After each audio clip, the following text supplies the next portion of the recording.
Buongiorno, sono Olivia Tripiciano per The Hot Corn e inizio da Enrico. Sì, Quanto ti sei divertito a mettere in scena questo personaggio e come lo hai costruito? beh, mi sono divertito abbastanza perché è stato anche faticoso, però poi diciamo, la parte più divertente la si vede adesso. Cioè adesso vediamo con le reazioni del pubblico, perché in teatro costruisci un personaggio, lo metti in scena e il risultato ce l'hai immediatamente, perché il pubblico applaude e ride, riempie il teatro, applaude e ride. In questo caso non lo sai, lo devi sentire strada facendo, anche magari da quello che scrivono magari i critici cinematografici. E come lo abbiamo costruito? Lo abbiamo costruito un po' insieme. Molto è costruito in sceneggiatura, perché sceneggiatura abbastanza dettagliata, con le didascalie, quindi ho il fatto di magari anche solo parlarne, già automaticamente ci sono le basi per così andare in scena, o meglio andare sul set. Poi noi l'abbiamo letto, riletto, l'abbiamo letto anche insieme, per ogni battuta, singola battuta, ci siamo fermati a disquisire se era meglio una cosa o meglio l'altra.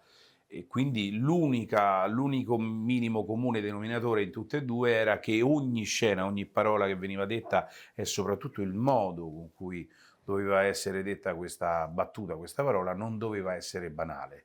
Come la sceneggiatura, non credo sia una sceneggiatura banale, gli puoi dire tutto ma non banale, quindi abbiamo sempre scelto strade decisamente un po' più complicate, un po' più diverse dal normale. E ricollegandomi alla sceneggiatura, Sì, da Bond a Hitchcock ci sono molti riferimenti. sì. Questa sceneggiatura da dove arriva?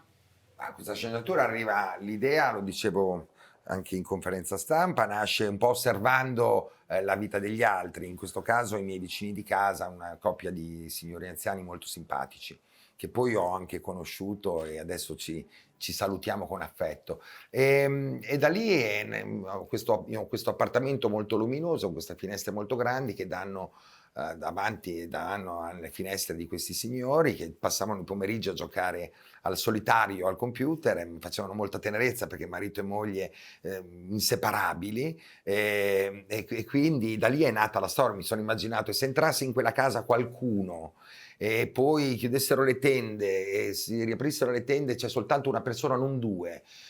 Qualcosa di strano, allora da lì è nato. Chiaramente sono un amante di Hitchcock, chiaramente i riferimenti sono tanti perché ho cercato di mettere un po' tutto il cinema che amo Woody Allen, quindi anche un po' Misterioso omicidio a Manhattan, amo Kurosawa, quindi c'è molto anche Rashomon dentro, ma c'è anche John Ford del 62 che aveva fatto una narrazione identica nell'uomo che uccise Wallace, che era proprio una narrazione a punti di vista diversi.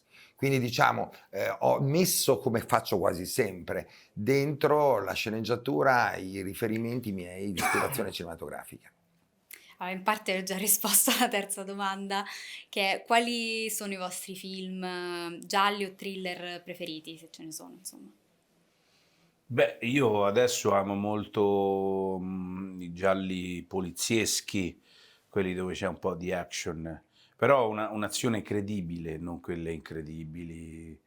Devo dire che però se in questi film d'azione c'è anche una buona recitazione, devo dire che diventano poi dei capolavori. Certo. Vedi quello che sta facendo Denzel Washington con adesso ha girato in Italia, ha finito di girare nemmeno tanto tempo fa, l'uomo che viene dalla CIA e che quindi poi si nasconde a tutti quanti, che è il terzo, Mi sfugge adesso, però ho capito, mi sfugge il titolo. vabbè, Però. insomma, ecco, lì si vede un po' tutto, si vede che c'è del giallo, si vede anche la parte umana di quest'uomo metodico e la parte anche di grande silenzio, ci sono grandi silenzi. Aprono magari tante volte la scena con un letto completamente rifatto, perfetto, appena passata la notte uno dice questo dove ha dormito. Quindi ecco, mi piace non quella, la scena d'azione solo per la scena d'azione.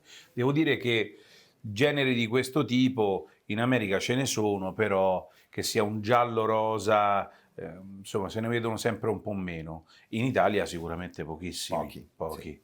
E quindi è bello quando si confondono un po' i generi, si miscela un po' la commedia con la parte, diciamo, un po' più azione, non tanto, ma quantomeno di thriller, di giallo. Intrigo, esatto. Un altro film che amo molto, Equalizer, sì. Equalizer, esatto. Ecco, Equalizer 1, 2, se no dice, ma Sì. non si ricorda più, non Equalizer, sì. sì. Equalizer. E Fargo dei fratelli Coen. Grazie. Grazie a Grazie a te. te.